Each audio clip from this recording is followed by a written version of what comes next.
Hello, welcome. I am Fikiri, the Dark Feminina. I am the Lady of the Lake of England. I am the Lady of the Lake of the world.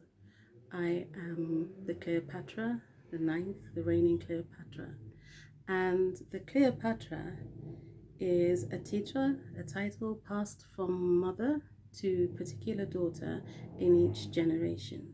And the first Cleopatra was the very first human, whichever name we know her by.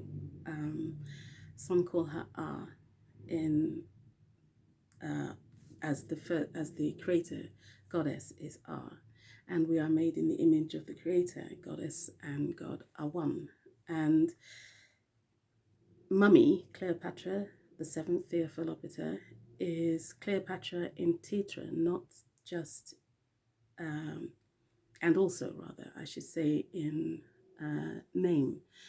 The Cleopatra, the teacher, obviously had passed from the very first human female in each succeeding generation till it came to Mummy, then passed to her daughter Selene, then passed actually, to Mary of Magdala, then to Boudica.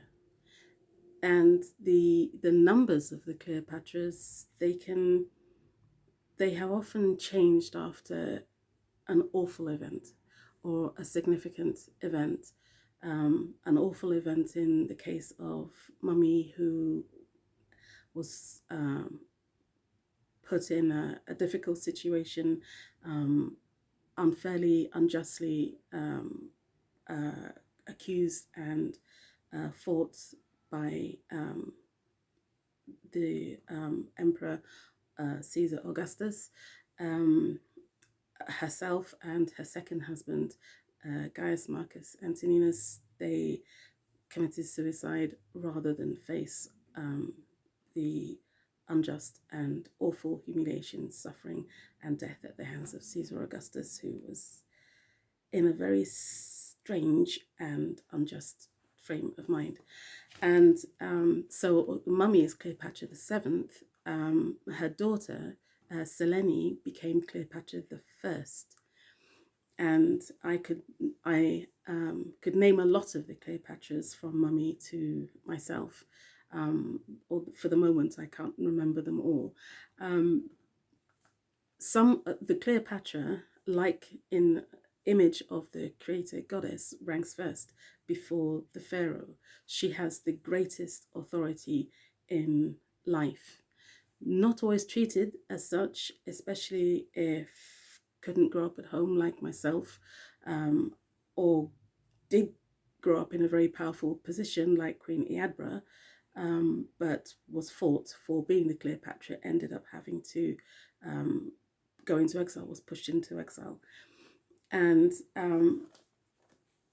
each, not as bad as what happened to Queen Brunhilde, who was cruelly destroyed, killed by her family member.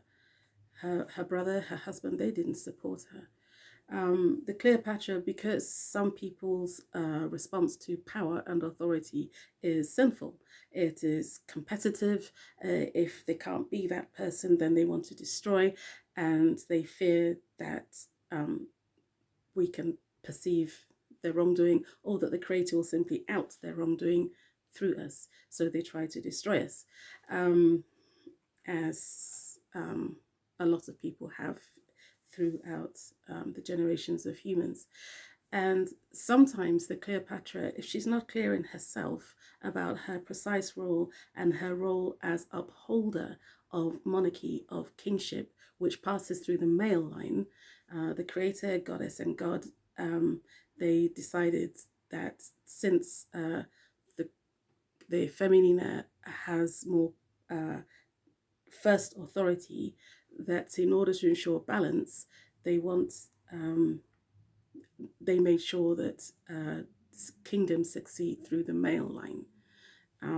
And eventually, with the change in focus on the Godhead through revelation from the Godhead, male and female, female and male, the focus, we are still in a time of masculina, which means a lot. We can't just rule the roost, and the great creator goddess doesn't want us to be unfair or unjust. As Feminina, we need to honor our husbands without being a nobody in the marriage or denying our own authority, but we are supposed to honor our partner, husband, our square, even if we only interact with them through through the worlds of the spirit of the creator, that is. Some Cleopatras have been incredibly brave and powerful and holy, like Mummy, and others have, because we're all human in this life and we can be tempted, others have got it kind of wrong, like Matilda. The reason some Feminina in history have had so much power and authority and focus on them is because they're the Cleopatra. There's only one senior Cleopatra in each generation. In Matilda, didn't need to fight King Stephen. The kingship comes through the man, through her, through King Stephen. And what King Henry had actually said, and the records are findable, is that if it proves too difficult getting Stephen home to take up the kingship, she should rule. There was actually a proviso, a caveat in it all. And even if there hadn't been, she wasn't supposed to fight him, because he, although it may not look like it to those who haven't got all the records, he is actually the son of King Henry. So he's the said king, the main king. And she should have honored that. She was the one who was supposed to uphold that. Sometimes women in positions of power, like sometimes men in position of power, we get the balance of who's supposed to have more authority, how it's supposed to work out wrong. And they ended up at war. Others, she already had power and authority because she's a Cleopatra and she was the king's daughter. What did she need to fight for more power for? She didn't. She just needed to be comfortable in who she was as Cleopatra. Some Cleopatras, like Anne Boleyn, have been fought, Queen Anne Boleyn, have been fought harder still.